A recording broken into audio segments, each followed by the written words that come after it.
আমি আর পারছি না বড় বৌদি, আমি আর কত সহ্য করবো বলো তো? একটা চাকরি জোগাড় করতে পারে না, একটা ব্যবসা দাঁড় করাতে পারে না। চোখে চোখে প্যারাসাইট বলে না, একদম ঠিক বলে।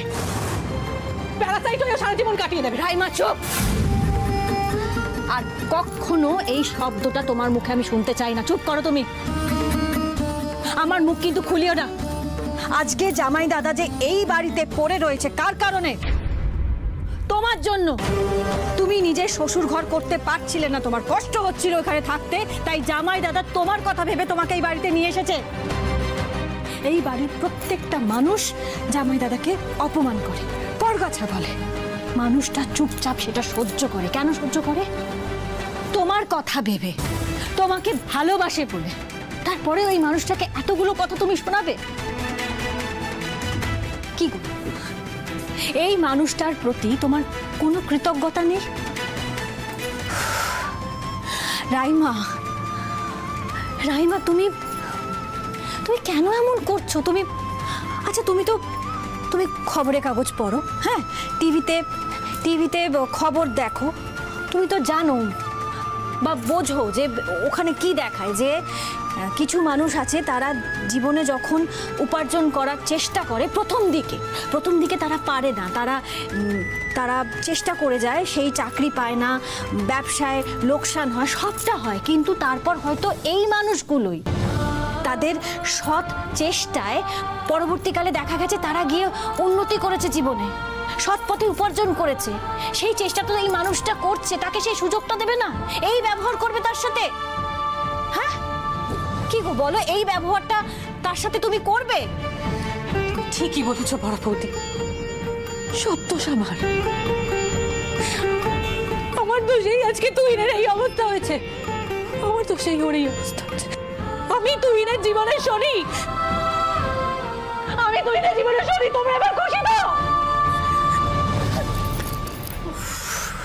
ঠাকুর,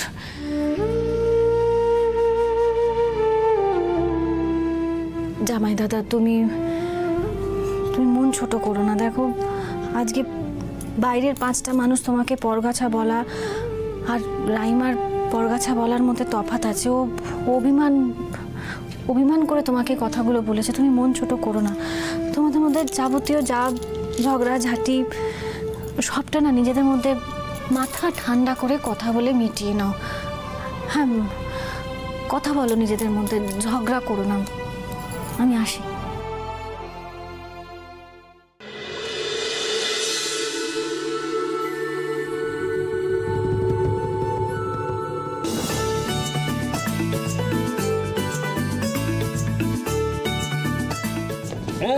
ঝলমল সোনা। ও হ্যাঁ, অনেকগুলো আইটেম, ফার্স্ট ক্লাস আইটেম রান্না হয়েছে, একটুখানি টেস্ট হবে নাকি? না না না, এখন খাবো না, যখন সবাই খাবে তখন খাবো। ওকে, চল ঝলমল। এই বেশি দৌড়াদৌড়ি করবে না।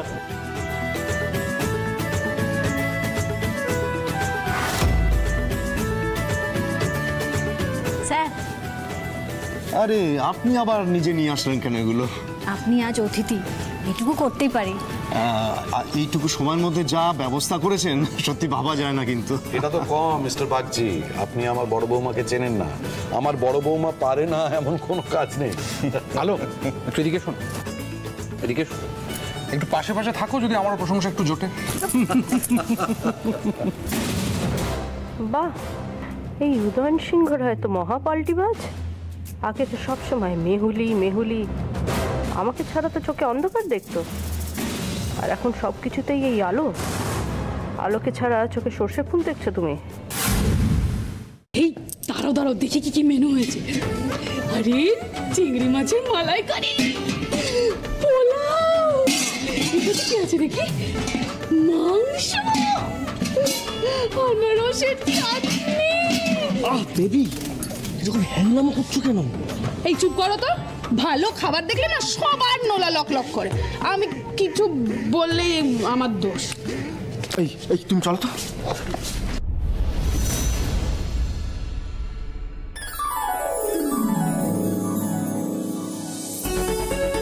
সবাই চলে এলো, এখনো শোয়া গেল না কেন?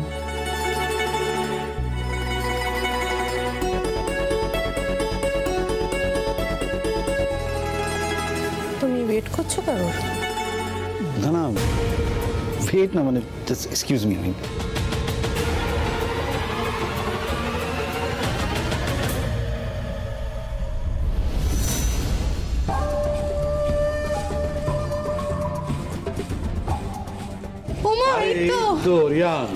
চলে এসছে রোশনীরা।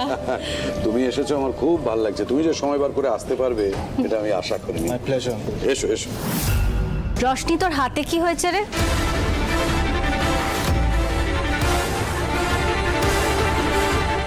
এ কি কিরে রোশনি, হাতে কি হয়েছে? তুই কি পড়ে টড়ে গিয়েছিলি নাকি কোথাও? আশ্চর্য। না না বাবা, ওই রান্না করতে গিয়ে ছাকা লেগে গেছে। ছোট শালি তো দেখছি সংসার করতে গিয়ে বেশ ভালোই চাকা টাকা খাচ্ছে। তুই কি রে রোশনি, একটু কেয়ারফুলি রান্না করতে পারিস না? হ্যাঁ, আজকাল রশনি একটু বেশি আঘাত পাচ্ছে। দেখি বৌদি ভাই, কোথায় যেন ছিল দাগটা? এখানে, এই তো। বৌদি ভাই, তোমার হাতেও কিন্তু ছাকার দাগ আছে।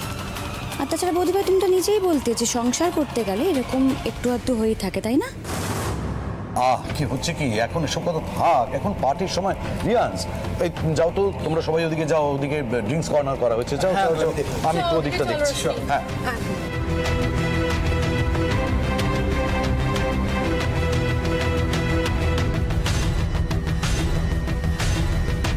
ভাই ভাই, কিরে, কি খবর, কেমন আছিস? সিস, আমি তোর কাছে এখন বেশি ঘেসবো না। I hope you understand.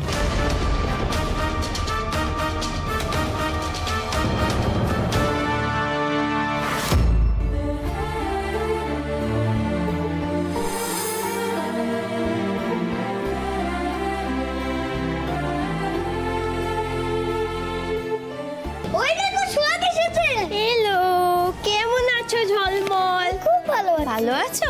এই দেখো সোহাগ কত গিফট নিয়ে এসেছে তোমার জন্য। তুমি আমার জন্য এনেছো? এনেছি তো। এই দেখো আমার সোহাগ আমাদের কত গিফট এনেছে। Excuse me. কি ব্যাপার ঝলমল, তুমি সোহাগ বলছো কেন? আগের দিন তো আন্টি বলছিলে। সে সোহাগ আন্টি? প্লিজ ঋষি, ওকে কিছু বলো না। ইউর ফ্রেন্ডস তো, আর ফ্রেন্ডসের কখনো আন্টি বলে? নো। ঝলমল, যাও তো ওদিকে দিদিয়া কি করছে দেখো। যাও যাও, শিগগিরই যাও। বাবা, ভাইকে সোজা নাম ধরে ডাকছে। ঋষি, কি হচ্ছেটা কি এটা? আজ অব্দি তো কোনো এমপ্লয়ির সাহস হয়নি ঋষিকে নাম ধরে ডাকা। সোহাগ বন্ধু হতেই পারে, কিন্তু ও এখনো ছোট। আর আমাদের বাড়িতে ছোট থেকেই সহবত শেখানো হয়। মানে এই যে লঘু গুরু জ্ঞান, এটা যাতে সবার মধ্যে থাকে, যাতে ভবিষ্যতে সেটা ভুলে না যায়, সেই সহবতটুকু বাচ্চাদের এখন থেকেই শেখানো হয়। আজ তোমাকেও নাম ধরে ডাকছে, ভবিষ্যতে এমনটাও হতে পারে যে ওর থেকে হয়তো বয়সে অনেক বড়, বুঝতে পারলো না, তাকে নাম ধরে ডাকলো, সেটা তো খুব খারাপ দেখায়। ওর এই সহবত শিক্ষাটা এখন থেকেই জানা উচিত। সব ব্যাপারে বেশি কথা। ম্যাম, আপনি একদম চিন্তা করবেন না। আই প্রমিস ঝলমল এরকম ভাবে কারোর সাথে কথা বলবে না। আমি ওকে বুঝিয়ে দেবো। রাইমাদি, তুহিনদা, কেমন আছো? বাবা, সবার সাথেই আলাপ আছে দেখছি, শুধু আমিই চিনি না। উফ, এই সোহাগ বলে মেয়েটাকে কি দেখতে গো! আর খুব শিক্ষিত, দেখো দেখেই মনে হচ্ছে। ঋষিদা, আমাদের ঋষিদার সাথে তো হেব্বি পটে গেছে। দেখছো না, সেই প্রথম দিন থেকেই তো মেয়েটাকে সবাই বাড়ির বউ বানিয়ে নিয়েছে। কিছু বলছো তুমি? হ্যাঁ, কিছু বলছো তুমি? আমি কি বলবো? আমি তো কিছু বলিনি। আর তুমি এখানে এরকম খাম্বার মতো দাঁড়িয়ে আছো, আমি তো দেখতেই পাইনি। বেবি, বেশি আসলে কি বলো তো, পড়লো কথা সবার মাঝে, যার কথা তার গায়ে বাজে। ওই তোমারও তাই হয়েছে, বুঝলে? আর শোনো, আমি তোমার সাথে কোনো ঝামেলা করছি না, তুমি কিন্তু আমার সাথে পায়ে পা লাগিয়ে একদম ঝামেলা করতে। এখান থেকে চল। টাটা। এই, তুমি এখানে দাঁড়িয়ে দাঁড়িয়ে কি করছো? করছো? চলো ওদিকে চলো।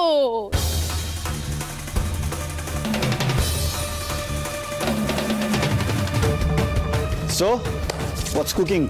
কি এত গল্প হচ্ছে? ছোট শালা বাবু, বলছি একটু এবার ওনাকে সময় দাও, আমরা দুজন একটু দিকটা দেখে নিই। না আমি ওকে ফাইন। উপস, হাত পাকা কেন? Just a moment. মেহুলি সোহাগের জন্য একটা ড্রিঙ্ক নিয়ে এসো। সরি, কি বলছো? সোহাগ একলা দাঁড়িয়েছে ওখানে, হাত ফাঁকা, তাই বললাম যে ওর জন্য একটা ড্রিঙ্ক নিয়ে এসো প্লিজ। হোয়াট হোয়াট মানে? আই সে সোহাগের জন্য একটা ড্রিঙ্ক। ভাই ভাই ভাই ভাই You know what? ভাই এক মিনিট,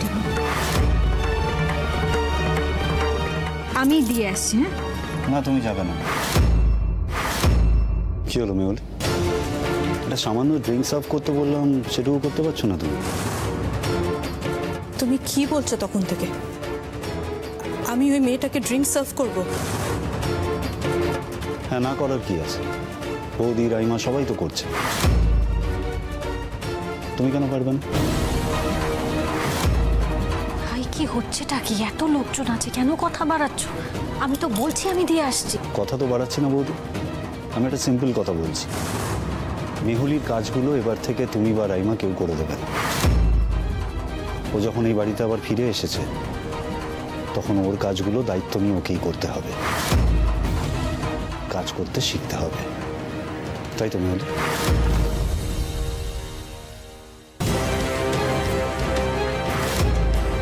অনেক অভ্যেস ওকে পাল্টাতে হবে। থাক দিদি ভাই, ঋষি ঠিকই বলেছে, কাজটা আমিই করব।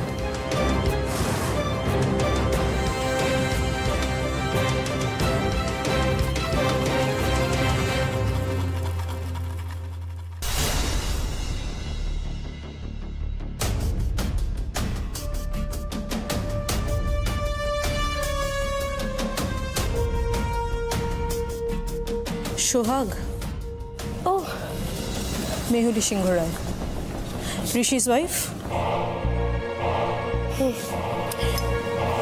ম্যাম আপনি কেন আনতে গেলেন? I am so sorry. Don't have to be sorry. তুমি আমাদের স্পেশাল গেস্ট, ঋষির বন্ধু, এটুকু তো করতেই পারি।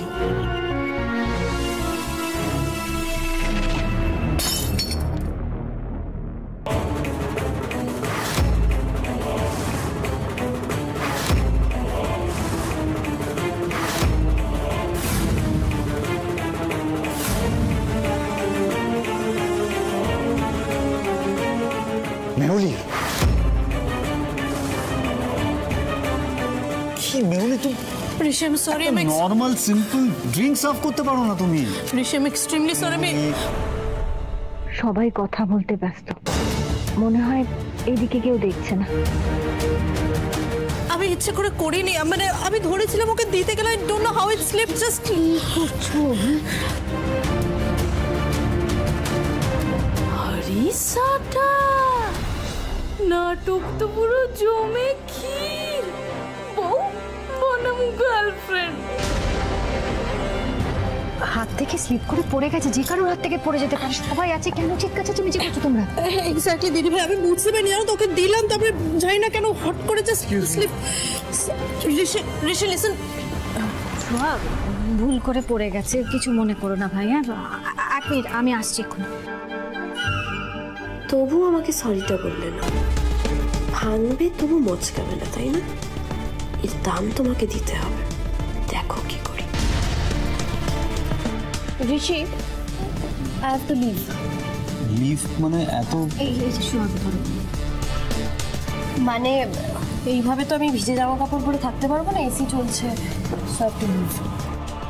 কি এভাবে ভিজে গেল কি করে? ঠান্ডা লেগে যাবে তো। বাবা ওই ছোটর হাত থেকে গ্লাসটা স্লিপ করে পড়ে গেছে। আবার সোহাগ, তুমি চলে গেলে কি করে হবে?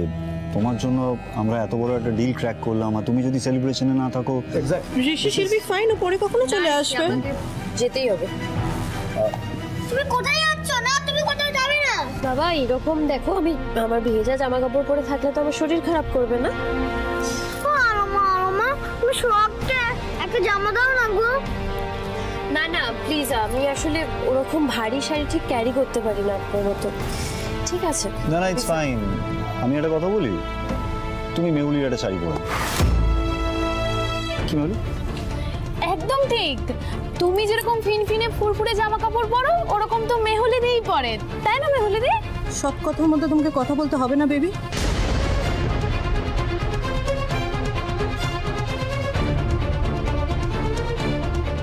অ্যাকচুয়ালি ঋষি ইজ রাইট, তোমাকে আমার শাড়ি খুব মানাবে। সোহাগ এসো আমার সাথে, এসো। ঋষি, হ্যাঁ একবার এসো। 1 মিনিট বাবা। ঝলমল, দিদিয়া কোথায় দেখ, যা। প্রদীপ, তুমি তো জানো মেহুলিকে আমি ভরসা করতে পারি না, জানো তো। উপরে গেছে আবার কি না কি করবে। তুমি প্লিজ প্লিজ প্লিজ প্লিজ যাও।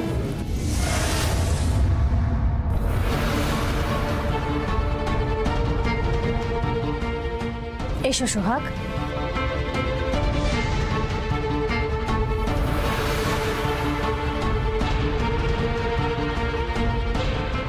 এসো, বসো না, বসো মা।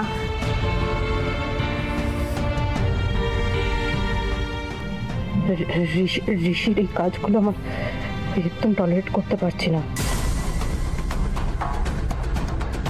দরদ উঠলে পড়ছে একেবারে এই মেয়েটার জন্য। এখন একে নাকি শাড়ি দিতে হবে, ননসেন্স। যে একবার আমার শাড়ি পরে নেবে, আমি তো আর নেক্সট টাইম এই শাড়িটা পরতে পারবো না।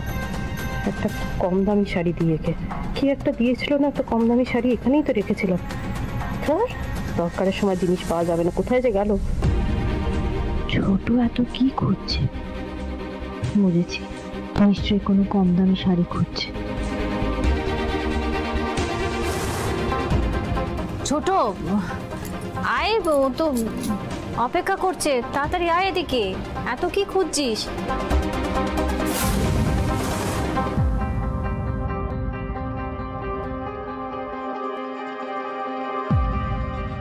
আমি দেখছি। হ্যাঁ,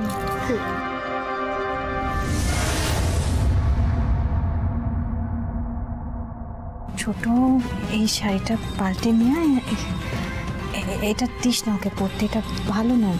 আমি পারবো না দিদি ভাই। ছোট এমনটা করিস না, দেখ এটা ভাইয়ের সম্মান আছে, এই বাড়ির সম্মান জড়িয়ে আছে। এমনটা যা যা যা।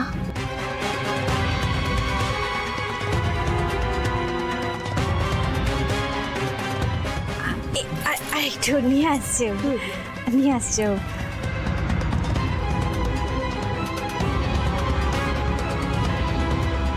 Thank you so much ma'am. দিদি ভাই, হ্যাঁ সোহাগ তুমি এটা পরে নিও, কোনো অসুবিধা হলে দেখো। দিদি ভাই, হ্যাঁ আসছি, কেমন?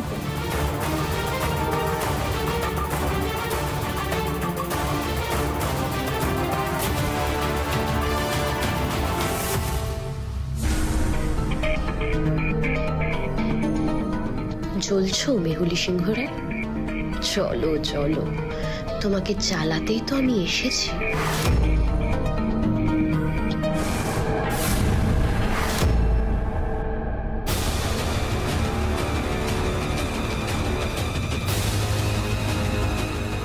সোহাগ কোথায়? চেঞ্জ করছে ঋষি, তোমার সামনেই গেল। যথেষ্ট বড় মেয়েও হয়ে গেলে নিশ্চয়ই চলে আসবে। ছোট ভাই দেখো না, এই পার্টিটাতে একদম মজাই হচ্ছে না, সবাই শুধু গল্প করছে আর শরবত খাচ্ছে। কেন, তুই কি চাইছিস? নাচ গান? ওদেরকে জিজ্ঞেস কর। ঠিকই বলেছিস জিলি, পার্টিতে একটু নাচ গান না হলে কিন্তু ভালো লাগে। আরে হবে হবে, তুই চাপ নিচ্ছিস কেন? ডান্স হবে, মিউজিক হবে, এই সিংহ রায় পরিবার একেবারে জমে ক্ষীর হয়ে যাবে। তুই শুধু ভাবতে পারছিস। এইবারে ধরে নে ডান্সটা হবে পুরো ওই কাপল ডান্স, আবার মাঝে মধ্যে পার্টনারও চেঞ্জ হবে। ওই যে বলিউড ফিল্মগুলোতে হয় না, ঠিক সেই রকম আর। আরে সুপার আইডিয়া, সুপার আইডিয়া! তুই না দারুণ আইডিয়া দিয়েছো একদম।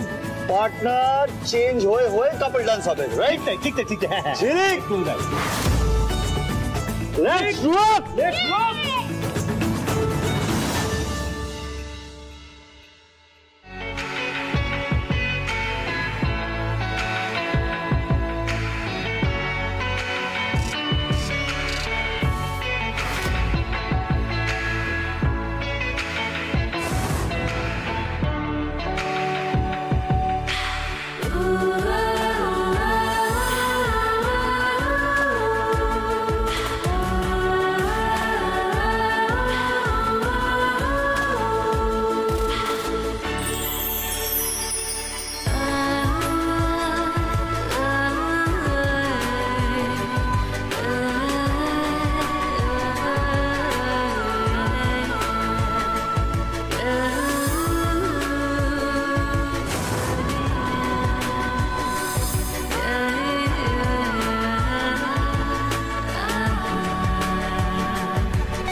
উদয়ন,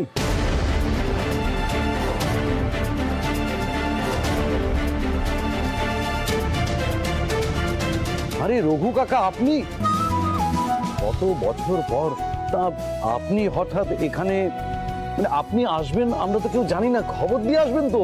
হ্যাঁ বাবা, খবরটা ঠিক আগে ভাগে দিয়ে উঠতে পারিনি। এছাড়া এমন একটা দায়িত্ব না এসে কোনো উপায়ও ছিল না। এসেছেন, খুব ভালো করেছেন। মানে ওদিকে সব ঠিক আছে তো? হ্যাঁ, সব ঠিক আছে। এই বড় মার সেই 10 বিঘে জমিটা ছিল না? হ্যাঁ হ্যাঁ, ওটা তো বড় মা আপনাকে চাষ করার জন্য দিয়েছিল। হ্যাঁ, গ্রাম থেকে আসার সময় বলেছিলেন বিক্রি করে দিতে, আর উনি রাখতে চান না। আমি একটা ভালো পার্টি পেয়েছে তো বিক্রি করে দিলাম। সেই জমি বেচে যে টাকা পেলাম আর ফসল বিক্রির যে টাকা, তা নিয়ে মোট 1,50,00,000 টাকা ওর মতন।